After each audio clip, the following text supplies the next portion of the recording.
Hello friends, welcome to commerce factory. आज की video में बनाने वाला हूँ एक्चुरियल साइंस पार्ट 2। मैंने पार्ट 1 पहले ही अपलोड कर दिए, आपको मेरे यूट्यूब चैनल पर मिल जाएगी। पार्ट 1 में हमने बेसिकली कवर किया था what is the eligibility of actuarial science, कौन से स्टूडेंट कर सकते हैं, एलिजिबिलिटी क्या है, करियर प्रोस्पेक्टस क्या है, कौन सी फील्ड में जॉब मिलती है, और ओवरव्यू दिया था उस पूरा एक्चुअल साइंस का। आज के इस वीडियो में बेसिकली कवर करने वाला हूँ कि एग्ज़ाम जो होते हैं एक्चुअल साइंस के, जो मैंने आपको बताया था लास्ट वीडियो में पार्ट 1 में, कि टोटल 15 एग्ज़ाम देने पड़ते हैं एक्चुअल साइंस को क्लियर करने के लिए। तो गाइज उस 15 एग्ज़ाम में होने वाले कुछ एग्ज़ाम कम, हाँ, अब आपको 15 नहीं सिर्फ 13 एग्ज़ाम देने पड़ेंगे, मीन्स 13 मेन पेपर देने पड़ेंगे, और एक आपको एंट्रेंस टेस्ट जो कि 12th पास आउट होने के बाद देना पड़ता है एक्चुअल एग्ज़ाम, एक्चुअल साइंस के में एंट्री लेने के लिए ए सेट का, वो देना पड़ेगा बस। तो 2 एग्ज़ाम कम हो गए हैं, अमेंड कुछ चेंजेस आ गई थी। तो मतलब चेंजेस ऐसी नहीं है कि आपका वो पेपर हटा दिया, पेपर हटाया नहीं है, बस 2 पेपर को कंबाइन करके एक बना दिया। तो पढ़ना तो आपको उतना ही पड़ेगा, बट ये है कि अलग अलग एग्ज़ाम देने के बजाय अब आपको एक एग्ज़ाम देना पड़ेगा।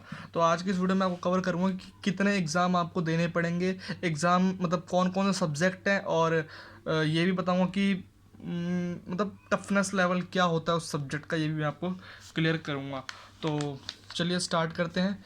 सबसे पहले मैं आपको बताऊँ, ये जो भी मैं बात कर रहा हूँ एग्ज़ाम का, क्योंकि इंडिया में एक्चुरियल साइंस का कोर्स 2 इंस्टीट्यूट के थ्रू होता है। एक है हमारी खुद की इंडियन इंस्टीट्यूट जिसका नाम है institute of actuaries in India, ये हमारी खुद की इंस्टीट्यूट है, इंडियन इंस्टीट्यूट है। और एक है हमारी नहीं, मतलब जो इंडिया में एक और होता है वो है institute of faculty of actuaries जिसका नाम है IOFA।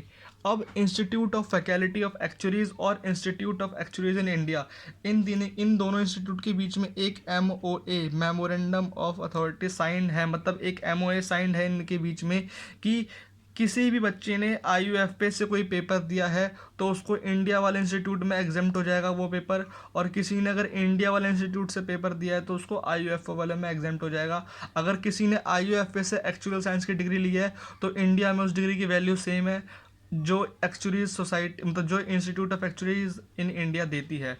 ठीक है, तो मैं बेसिकली इस वीडियो में कवर करने वाला हूँ institute of actuaries in India, जो इंस्टीट्यूट इंडिया की अपनी है। अगर आपको IUFA के ऊपर एक अलग से वीडियो चाहिए तो कमेंट बॉक्स में कमेंट करना। हाँ, मैं आपको एक चीज़ बता दूँ कि IUFO का जो पास परसेंट है, IUFO के जो पेपर्स हैं वो as compare to institute of actuaries of India, मतलब IAI के कंपैरिजन में आसान आते हैं, पास परसेंटेज भी बहुत ज़्यादा है। और IUFO की जो डिग्री है, IUFA की डिग्री वो ग्लोबली रिकॉग्नाइज्ड है, मतलब दुनिया के काफ़ी देशों में उसकी डिग्री रिकॉग्नाइज्ड है। और जो हमारे इंडियन इंस्टीट्यूट की जो डिग्री है ये ज़्यादा रिकॉग्नाइज नहीं है ज़्यादा देशों में। तो अगर आपको IUFA के ऊपर एक पर्टिकुलर वीडियो चाहिए कि IUFA, हाँ, और हाँ, IUFA से अगर आप एक्चुअली करेंगे तो आपको एंट्रेंस टेस्ट भी नहीं देना पड़ेगा, आप 12th के बाद डायरेक्ट एनरोल हो सकते हैं। तो आपको अगर इसके ऊपर पर्टिकुलर वीडियो चाहिए तो आप उस पर मुझे कमेंट करिए, मैं बताऊँगा। एग्ज़ाम पे हम बात करते हैं। सबसे पहले हम बात करेंगे ASET एग्ज़ाम की। तो गाइज ASET एग्ज़ाम का जो फुल फॉर्म है मैंने लास्ट वीडियो में बताया था, इसका नाम है एक्चुरियल कॉमन एंट्रेंस टेस्ट। ये एक एंट्रेंस एग्ज़ाम होता है 12th के स्टूडेंट्स का जो एक्चुअल साइंस करना चाहते हैं। अब इस एंट्रेंस टेस्ट में बेसिकली 5 सब्जेक्ट होते हैं। पहला है मैथमेटिक्स, दूसरा है स्टैटिस्टिक्स, तीसरा है लॉजिकल रीजनिंग, चौथा है इंग्लिश, और पांचवा है डाटा इंटरप्रिटेशन। ठीक है, mathematics, statistics, logical reasoning, English और डाटा इंटरप्रिटेशन। अब जो क्वेश्चन होते हैं वो होते हैं 70 क्वेश्चन टोटल। 2 आवर का MCQ level, MCQ based exam होता है। ये एग्ज़ाम आपका जून में और शायद दिसंबर में, जून और दिसंबर, या आई गेस मई और नवंबर, मतलब इन्हीं 2 महीनों में से होता है। या तो जून और दिसंबर में होता है या तो मई और नवंबर में होता है। आई थिंक जून दिसंबर में होता है आपका ASET का एग्ज़ाम, और मई और नवंबर में आपके मेन पेपर्स होते हैं। ठीक है, आप एक बार गूगल के थ्रू चेक कर लेना क्योंकि इसमें चेंजेस आते रहते हैं, क्योंकि एक्चुरियल इंडियन की और एक्चुरिया जो है हमारा IUFA UK का, इन दोनों के पेपर कभी साथ में नहीं होते। अलग अलग महीने होते रहते हैं।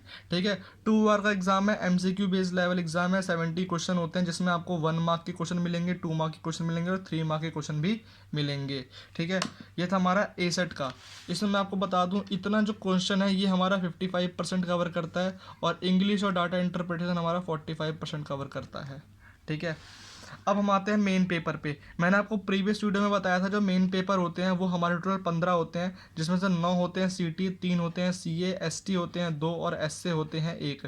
अब क्या करा है, ये जो सीटी पेपर थे, इस सीटी पेपर में 2 पेपर थे हमारा, एक हमारा CT1 और एक हमारा CT5, उसको कंबाइन करके बना दिया है एक पेपर, और एक CT4 और एक CT6 उसको कंबाइन करके बना दिया एक पेपर।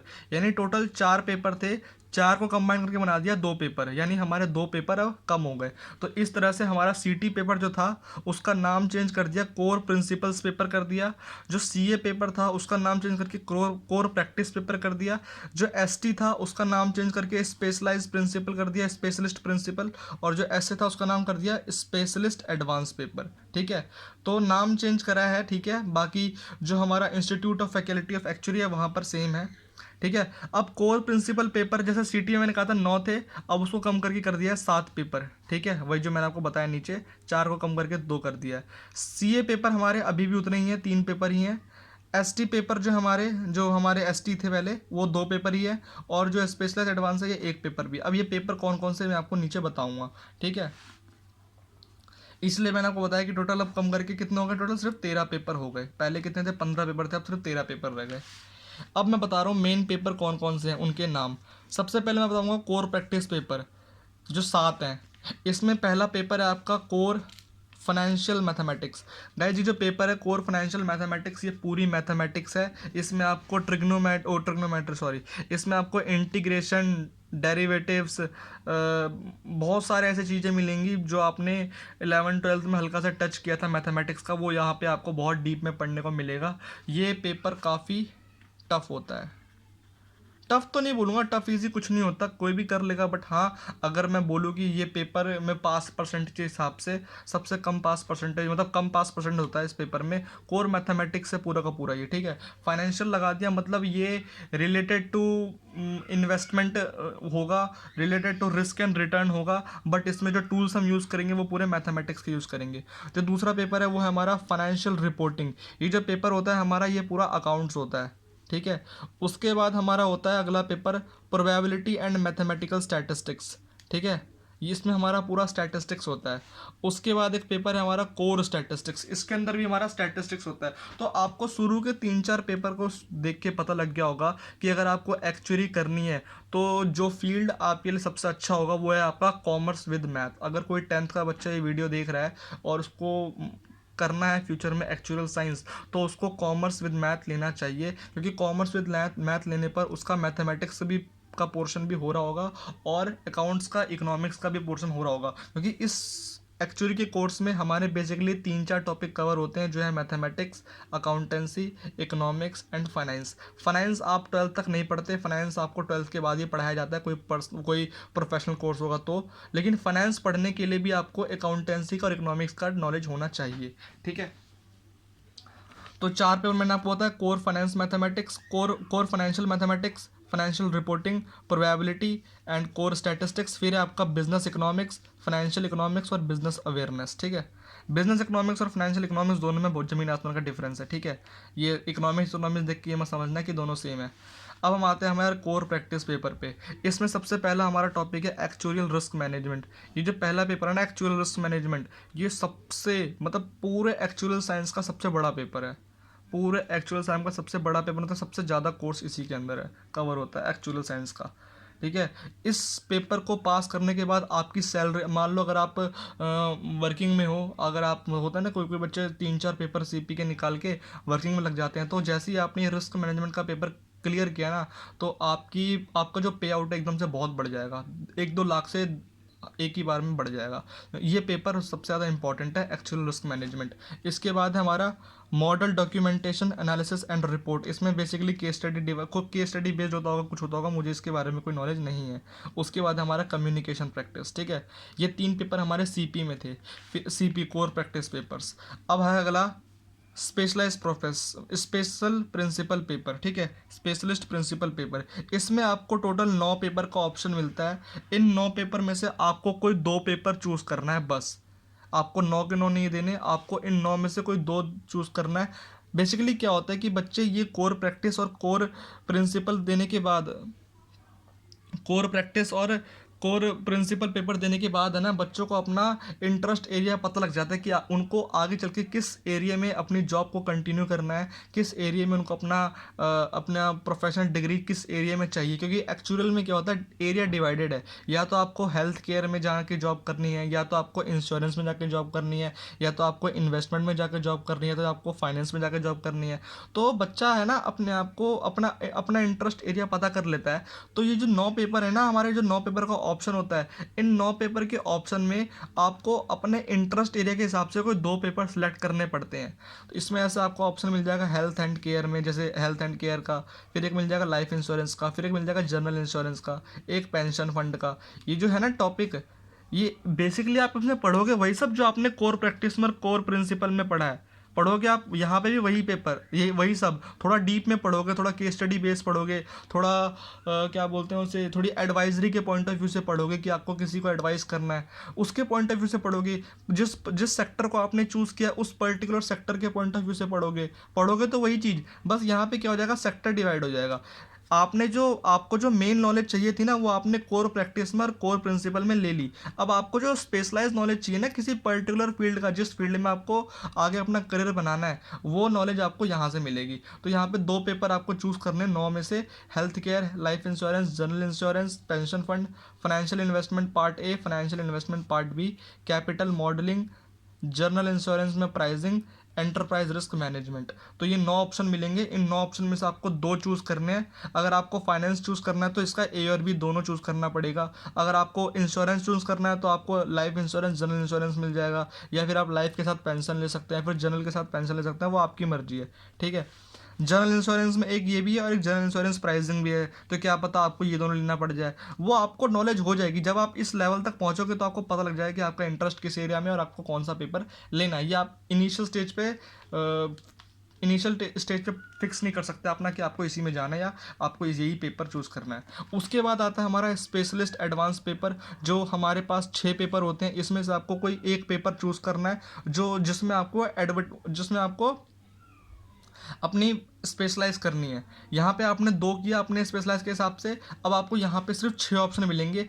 एक्चुअल साइंस में जो टोटल 6 करियर ऑप्शन है वो यहाँ पे डिवाइड हो जाते हैं पेपर में। जैसे पहला है हेल्थ एंड केयर, दूसरा है लाइफ इंश्योरेंस, तीसरा है जनरल इंश्योरेंस, चौथा है पेंशन फंड, पांचवा है फाइनेंस और छठा है इन्वेस्टमेंट। तो आपको जिसमें अपना करियर बनाना है, जो 2 पेपर आपने स्पेशलिस्ट प्रिंसिपल में लिए थे, उन्हीं के बेसिस पे आपको यहाँ पर एक पेपर लेना है, क्योंकि आपको पढ़ना अलग से नहीं पड़ेगा।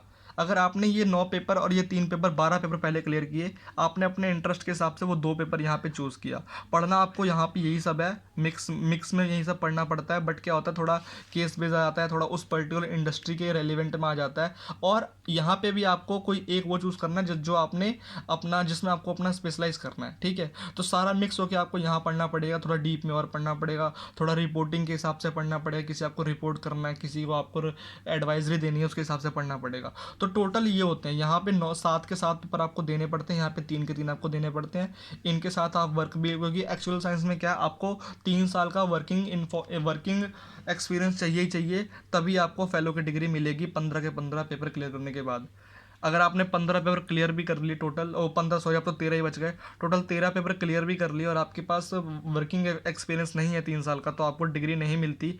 उसके लिए आपको पहले 3 साल का एक्सपीरियंस लेना पड़ेगा, उसके बाद आपको डिग्री मिलेगी, ठीक है।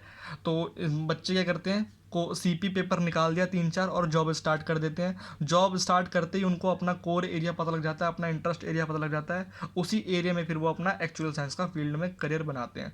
अगर आपको और नॉलेज चाहिए एक्चुअल साइंस के ऊपर, तो आप मुझे कमेंट बॉक्स में कमेंट करें। इस पर बताने के लिए मेरे पास बहुत कुछ है, मैं आपको इमेंस नॉलेज अब दे सकता हूँ एक्चुअल साइंस के ऊपर। हाँ, कोचिंग कहाँ से ले, अगर आप दिल्ली से हैं तो कोचिंग कहाँ से ले, मुंबई से हैं तो कोचिंग कहाँ से ले, बेस्ट इंस्टीट्यूट कौन सा है, मैं आपको सारी बता दूंगा कौन से ऐसे इंस्टीट्यूट है। क्योंकि अभी लॉकडाउन का टाइम चल रहा है, आप ट्रैवल करके तो इंस्टीट्यूट नहीं जा सकते, तो ऐसे कौन से इंस्टीट्यूट हैं जो ऑनलाइन क्लासेस प्रोवाइड कर रहे हैं, जो आपको मोबाइल ऐप के थ्रू क्लासेस प्रोवाइड कर रहे हैं, लैपटॉप के थ्रू क्लासेस प्रोवाइड कर रहे हैं, जिनकी क्लासेस आप लैपटॉप पे देख सकते हैं, सब मैं आपको बताऊंगा। अगर आपको इन्फॉर्मेशन चाहिए तो कमेंट बॉक्स में कमेंट करना, और अगर इसके बारे में कोई भी आपको डाउट है तो कमेंट बॉक्स में कमेंट करो, मैं आपको सारे डाउट रिजॉल्व करूंगा। मैं सबको रिप्लाई करता हूं। अगर आपने मेरे कमेंट्स देखे होंगे तो जिसके भी रेलिवेंट कमेंट हैं जो वीडियो में कवर नहीं होता मेरे से, क्योंकि वीडियो में सब कुछ बताना इंपॉर्टेंट मतलब इम्पॉसिबल है, क्योंकि बड़ी वीडियो 2 घंटे 3 घंटे की वीडियो नहीं बनानी। वैसे भी आप देखते हो मेरी सारी वीडियो 10-15 मिनट की ऊपर की बनती है, कि मैं बहुत आराम से बताता हूँ, एक एक चीज़ को लिख के बताता हूँ। मैं ये सब कुछ पहले से प्रिपेयर कर लेता हूँ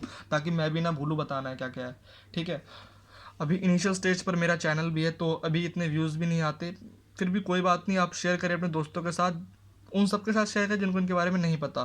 पे आउट आपको मैंने पहले वीडियो में बताया था कि actual science is the one of the highest paid profession in the world.